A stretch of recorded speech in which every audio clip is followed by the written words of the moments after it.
All right, guys, in this episode, Craig talks about what he calls verbal agility. Hey guys, Craig Douglas here from ShivWorks, Trigger Time TV, to talk to you today about talking your way out of problems. Now, as serious practitioners of self-defense, we probably want to be as skilled verbally as we are with our hand-to-hand work and as we are with our pistol.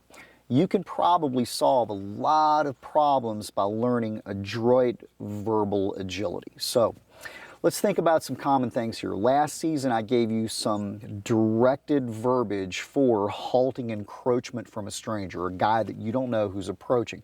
And I had some feedback on that segment where some people were just not comfortable with asking someone not to come any closer. So let me give you a little advice here.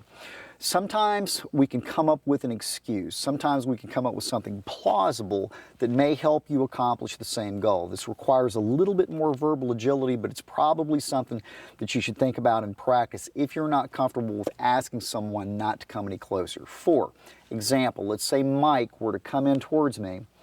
Hey buddy, can you hold up, man? I just got out of the hospital, man. I'm contagious and I really don't want to get you sick. What's going on? Oh, nothing. I just wanted to ask you a question. Sure. So something like that gives me a plausible reason for Mike not to come any closer. Again, I want to use my language to maintain range, but at the same time, I don't want to create a problem, okay? Another kind of theme on that may work really well. What about this one? If Mike's approaching, hey man, can you hold up? I got serious anxiety issues, dude, from my last deployment. I'm sorry, PTSD. What's going on today? I just wanted to ask you something real quick. So that may work well too, okay, provided this guy doesn't have criminal intentions. Maybe he's just an innocent person, but you really don't know, okay? So giving him some kind of excuse as to why you don't want this person encroaching, that works pretty well, okay? So quite often, we may be involved in a scenario or a situation where we've got somebody that's really hostile, but not necessarily criminal. Now, it could go bad. So a good example of this may be a car wreck. You've been involved in an automobile accident.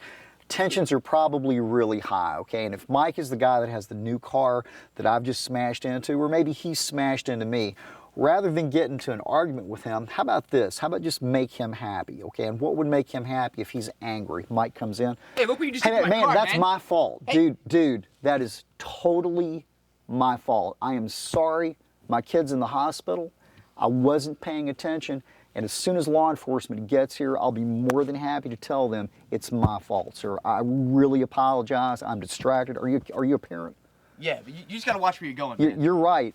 You're absolutely right, and I'm more than happy to pay for the damage. I'm more than happy to tell them otherwise. I'm sorry.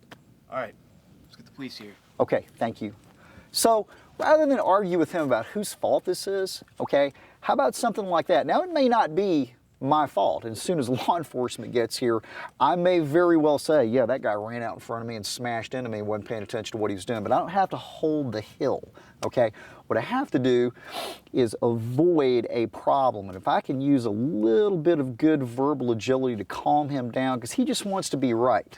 He just doesn't mean he is right, okay? But that's what he wants. And rather than let that devolve into fisticuffs or a fight, then why not just let him know, hey man, you're right, I'm sorry. So, guys, verbal agility is a powerful weapon. How do you train this? Well, you don't learn it on range, okay? Probably the best way to learn this is to probably get with something like Toastmasters and learn how do you speak under pressure in front of a group of people. So, we want to have good verbal agility and good problem solving, as good as our marksmanship and as good as our hand-to-hand. I'm Craig Douglas. Thanks for watching.